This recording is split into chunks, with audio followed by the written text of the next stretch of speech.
Real Madrid kini resmi dilatih oleh Xabi Alonso. Bukan lagi isu, bukan lagi rumor. Ia bahkan sudah memimpin pertandingan pertamanya di ajang Piala Dunia antar klub. Dan ya, mereka gagal meraih gelar. Tapi pertanyaannya sekarang, apakah kedatangan Alonso adalah awal era baru? Atau justru awal dari kemunduran yang mengejutkan? Semua dimulai bukan dari klub besar, tapi dari tim lapis kedua Real Sociedad, tepatnya tim B, yang bermain di kasta ketiga Spanyol. Disinilah Xabi Alonso mengambil langkah pertamanya sebagai pelatih kepala. Bersama Real Sociedad B, Alonso menghadapi tantangan ganda, mengembangkan pemain muda dan bertarung di liga yang keras secara fisik dan teknis. Hasilnya, ia membawa tim itu kembali ke Segunda Division setelah 59 tahun absen. Sebuah prestasi yang sangat besar, mengingat tim ini nyaris tak pernah bersaing di level itu. Dalam 105 laga, Alonso mencatatkan 42 kemenangan. Persentase kemenangannya memang hanya 40%. Namun konteksnya penting, timnya diisi talenta muda dan bertanding melawan klub-klub dewasa dengan anggaran dan pengalaman jauh lebih besar. Nah, lalu seperti apa gaya bermainnya waktu itu?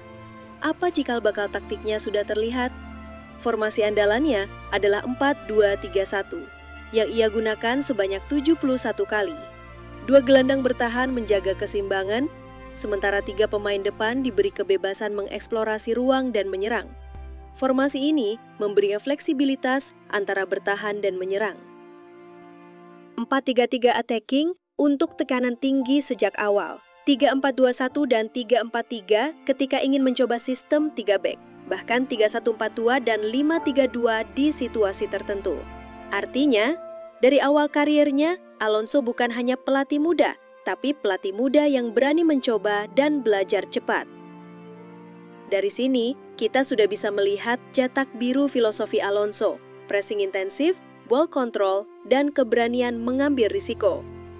Real Sociedad B adalah batu loncatan, tapi juga cermin awal dari apa yang akan datang, dan itu baru permulaan.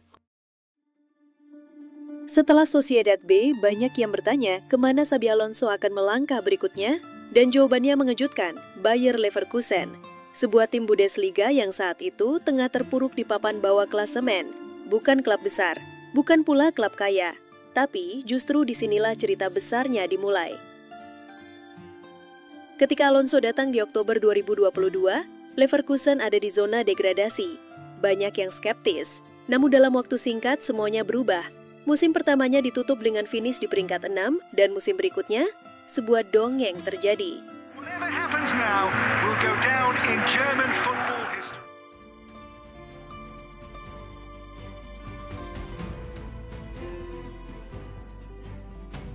Leverkusen juara Bundesliga musim 2023-24 tanpa satu kekalahan pun, sesuatu yang bahkan tidak pernah dilakukan oleh Bayern di era dominasi mereka. Dan itu bukan kebetulan, ini adalah hasil dari sistem. Alonso membangun Leverkusen dengan sistem andalan, formasi 3-4-2-1. Formasi ini bukan cuma angka di papan taktik, ini adalah filosofi. 3 bek tengah memberi stabilitas, 2 wingback seperti Jeremy Frimpong dan Alejandro Grimaldo bermain seperti monster dua alam, bertahan sekaligus menyerang.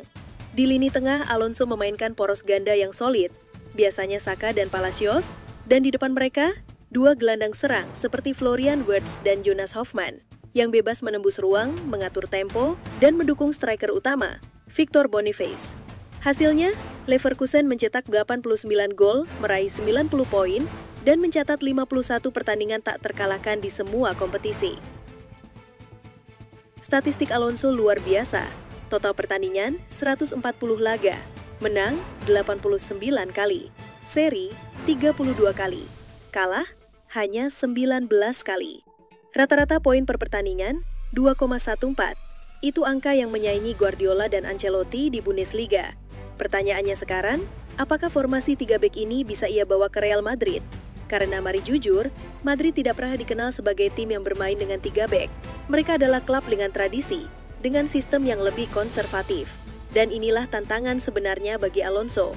Mungkin Alonso akan adaptif, mungkin ia akan bereksperimen, mungkin juga ini awal dari benturan identitas. Karena gaya Leverkusen yang cepat, fleksibel, dan sistematis, belum tentu cocok dengan tekanan politik dan ego bintang di Madrid. Tapi kita belum sampai sana, masih ada satu babak terakhir dalam cerita ini. Real Madrid, tantangan sesungguhnya, dan juga kemungkinan kegagalannya.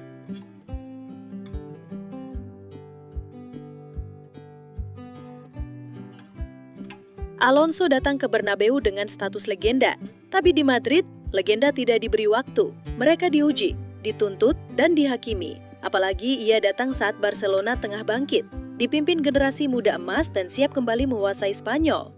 Lalu pertanyaan paling krusial adalah, bisakah taktik Alonso yang berhasil di Leverkusen cocok di Real Madrid?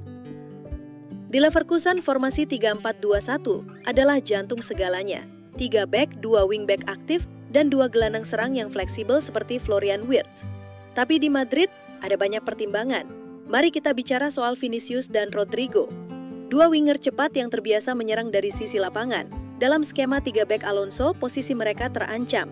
Karena tak ada ruang untuk 2 sayap murni di depan, wingback mengambil peran itu. Apakah Vinicius akan dijadikan penyerang tengah? Atau bahkan dicadangkan dalam skema tertentu? Dan bagaimana dengan Rodrigo? Apakah bisa beradaptasi jadi inside forward seperti Hoffman? Atau akan menjadi korban eksperimen sistem baru? Lalu ada satu nama besar, Jude Bellingham. Bisa jadi, Alonso menyulap Bellingham seperti ia menyulap Florian Wirtz. Dari gelandang ke penyerang bayangan, atau playmaker bebas di belakang striker.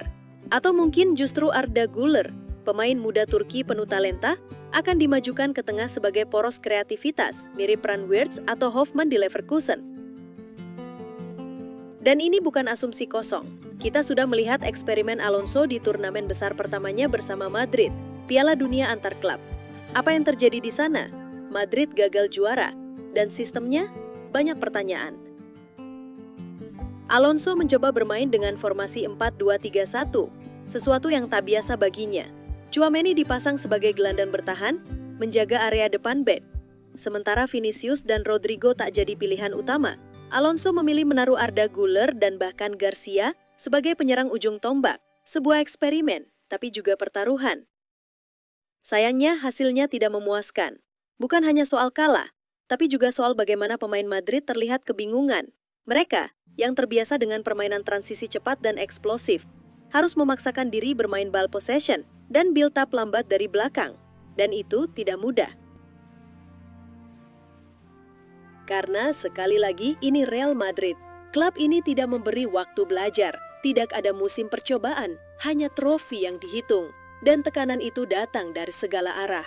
Fans, media, bahkan dari dalam ruang ganti sendiri. Jika taktik Alonso tidak langsung berhasil, maka ia akan berada dalam bahaya.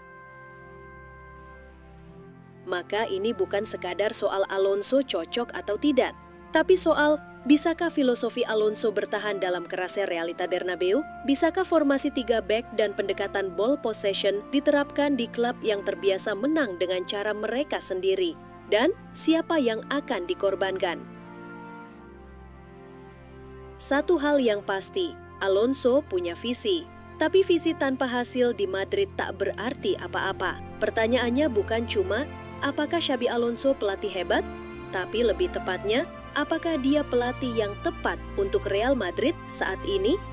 Tulis pendapat kalian di kolom komentar. Apakah Xabi Alonso adalah berkah atau justru kemunduran bagi Real Madrid? Dan menurut kalian, siapa pemain yang paling mungkin tersingkir di era barunya? Jangan lupa untuk like, share, dan subscribe biar kamu nggak ketinggalan bahasan sepak bola lainnya. Terima kasih. Mimin punya rekomendasi nih. Langsung cek koleksi kaos keren bertema sepak bola di Instagram @boonsclothing. Di sana banyak banget desain original seputar timnas Indonesia dan juga klub-klub mancanegara. Cocok banget buat kamu yang hidup bareng sepak bola.